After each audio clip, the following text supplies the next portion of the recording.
podcast lecture, I want to talk about the moral and ethical system of Immanuel Kant, outlined in his book, The Fundamentals of the Metaphysic of Morals, published in 1785, but really continued throughout all his works in the latter part of the 18th century. The headline is that Kant teaches that all of us have within us an innate sense of right and wrong.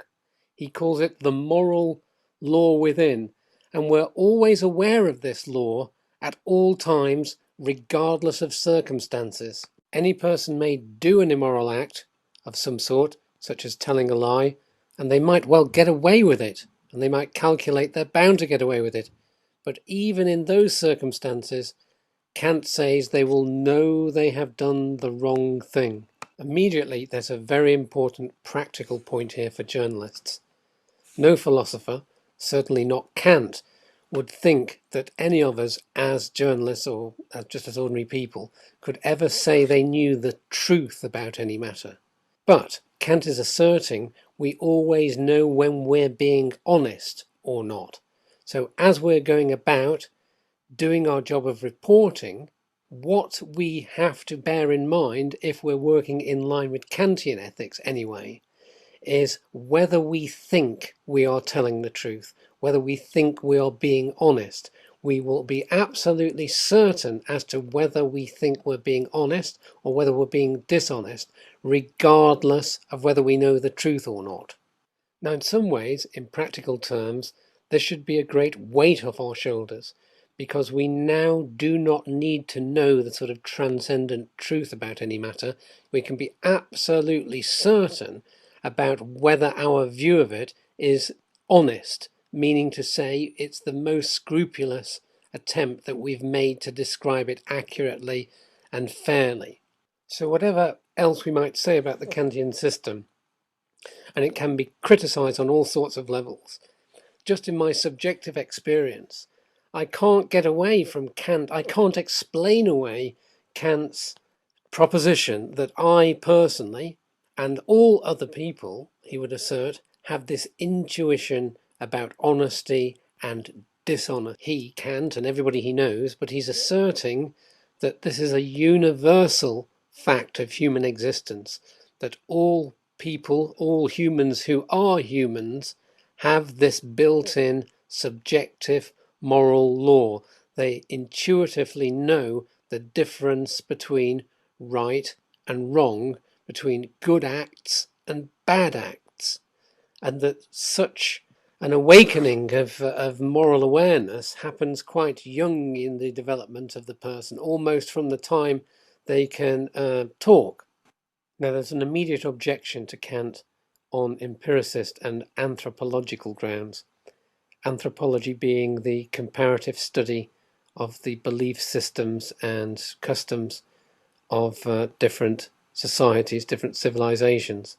It might be that in our civilization, for example, cannibalism is taboo. It's a bad thing, and we would have a moral intuition that we shouldn't do it, even if we were starving to death. This is a discussion that came up in connection with reading Jonathan Swift's satire, A Modest Proposal. Yet there might be either an actual or possible other civilization where cannibalism was either morally neutral or perhaps even a good thing, a mark of respect. According to Fraser in his book The Golden Bough, there are types of Buddhist sects who believe that eating the flesh of the recently departed is a good thing to do, a mark of respect. But I don't think that that really gets to it, because Kant would say, well, even if you transposed these values, if you had a society where cannibalism was bad, if suddenly all their values of that society changed and the taboos changed and cannibalism was good, then people would still have a moral sense that now, by refusing to eat human flesh, then they were being bad. So he thinks that the intuition is there all the time, regardless of the passing circumstances or the taboos of the society. Now, this is taken on board into our legal system, so there's a presumption that even quite young children do have at least a developing sense, a developing innate sense of what is right and what is wrong. So it's not possible to plead innocent in a British court to the crime of murder on the grounds that you didn't know it was morally wrong. There might be people like that, but we would have to define them as, in modern terms, psychopaths. The sense of right and wrong for Kant is very close to the core of what it means to be human. For Aristotle, man is the political animal, but for Kant, man is the moral animal.